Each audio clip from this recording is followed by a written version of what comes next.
Well, what if I have staff hired and ready to go? Can I go ahead and put them in the field and then get the background screening taken care of? No, you cannot put anyone to work. You are technically not even supposed to hire them until they have been fully screened. And fully screened means all of these documents and that you've received the final results that say final, that mean the person is clear. You cannot put them to work, not even supervised. Thank you. You're welcome. So I believe that's it about background screening. Service-specific record review. This is the piece of the process that also goes along with some of the person-centered review components that Teresa was talking about earlier. Records for individuals are reviewed as part of both processes.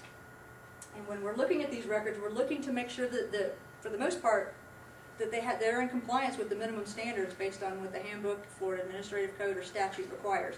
We're also looking for content to determine whether or not there's a person-centered approach being used. We oftentimes, with this process, we're far more interactive on many levels than the previous process. If we aren't able to find something, we want to say, here, I'm not seeing where you've offered this individual any choices. Show me in your documentation where this is occurring.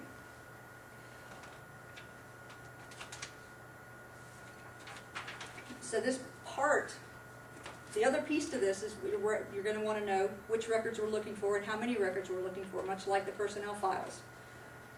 It's a very similar methodology in selecting individuals' records as there was for personnel files. We need to know, first of all, how many individuals you serve as an organization overall. And then we also need to know how many services you provide as an organization. Those two pieces will drive how many records we will want to look at for each individual. If you provide 4 services, or 6, let's say 6 services, we're going to look at least a minimum, well, you 6 services and you serve less than 29 people. We have a matrix, and again, that can be found in our policies and procedures on the website. 1 to 29, we're looking at a minimum of 2 records. So if you serve less than 29 people, or 29 or less, we're going to look at least 2 records.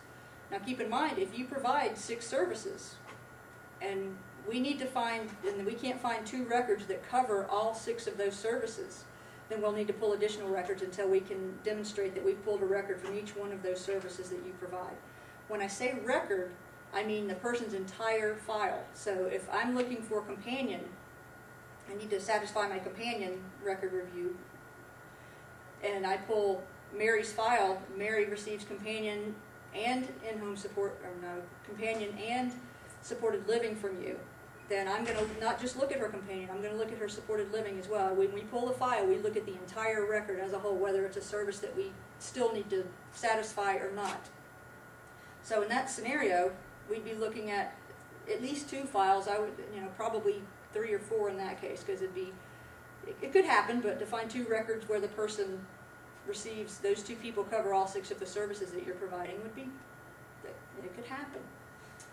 What we're looking at when we go into those records is documentation.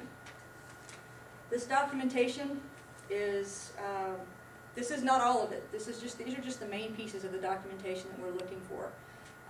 The different types of services. What we've got on the handout that you'll see is that the different the implementation plan and the different services that require implementation plans: adult day training, residential habilitation, behavior assistance, supported employment, supported living.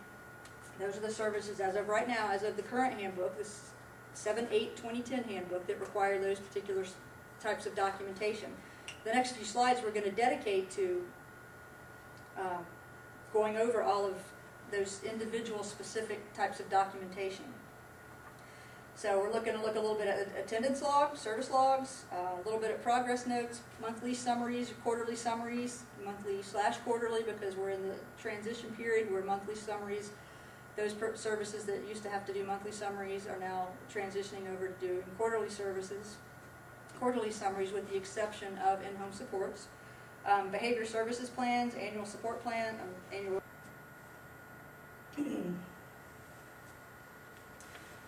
All right, so these are the service-specific documents that most of the different, well, depending on the service, you're required to complete. This is also the part where we get into the potential recoupment that you hear about with the Delmarva reviews. Delmarva only identifies what is potential recoupment. We do not do recoupment. That is not our role. Our role is simply discovery, and the follow-up and remediation comes by way of either the APD or ACA or Medicaid program integrity. So, implementation plans. Services, this is a plan. This is where it gets specific to where we're looking, first of all, to make sure that the implementation plan has certain critical pieces of information. If those pieces are missing, even if it's in there, then that's something that has to be identified as a not met. It must have the person's name, address, and contact information of the person served. It's critical that these things be on there. The goal from the support plan, strategies employed, and the documentation system to be used for collecting the information. This becomes especially critical when you get to some of the services now, like ResHab, that no longer requires service logs. So how else are you going to capture that type of information? Implementation plan is required for ResHab. You're going to have a system for collecting data. It may be through daily notes, it may be through progress notes, it may be through any means, but you're still going to be running a report or running data in order to be able to create your quarterly summaries.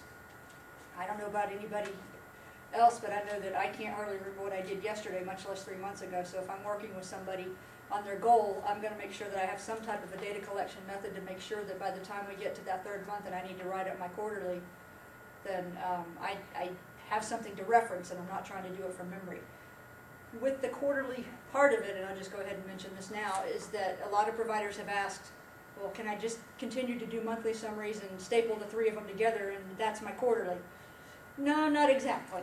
You can still absolutely staple them together, but you would still need to put some type of a summary on top of that, those 3 documents, to make sure that you're summarizing what has happened over those 3 months.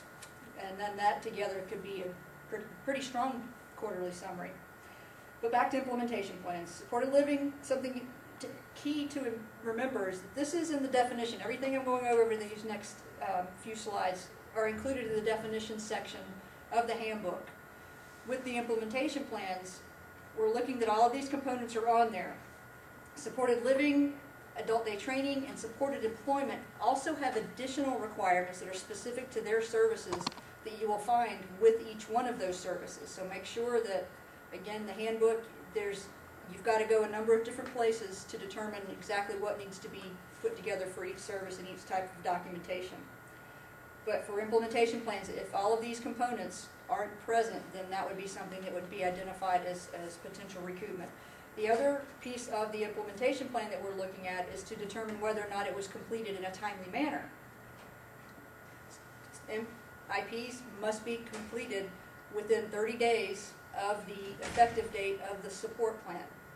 Not the cost plan, not from the date that you received the support plan, but from the effective date of that support plan.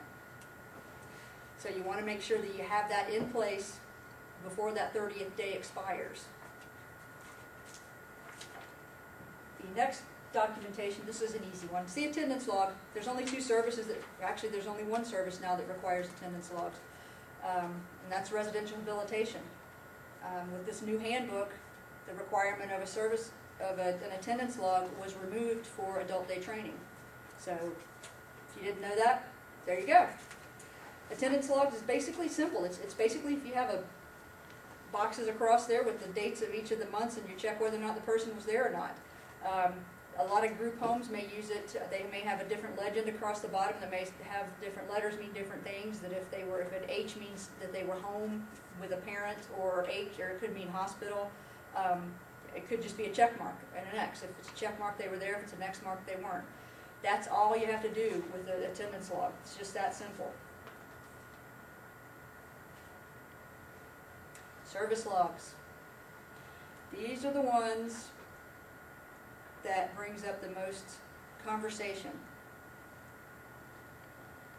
The reason being, probably most likely, is because pretty much every single service requires some type of a service log, almost. Support coordinators have progress notes, but it's essentially the same thing with what we're looking for. It's in terms of requirements. on this slide and on the handout, you'll notice that some of them are red and some of them are not red. The red ones reflect, remember I said the handbook changed 7-8?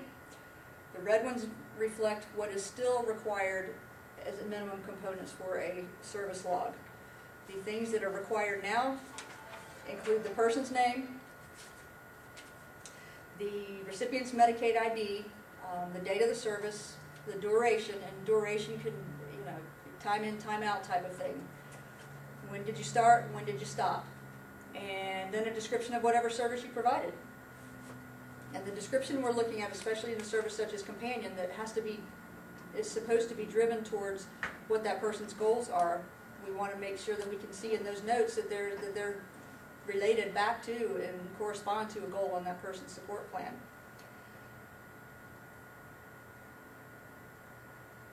So all of these other ones are no longer required. Don't need to put the Social Security number on there anymore. You don't need to have the procedure code. Don't need to have the provider Medicaid number on there. Provider's name.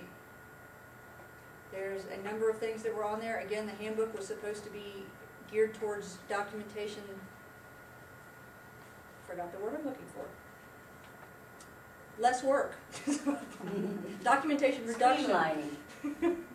So and that's what these changes have done, is that they significantly reduced the requirements for a service log, and that has been one of the most widely discussed topics statewide, especially since we've started this new process as of the beginning of this contract year.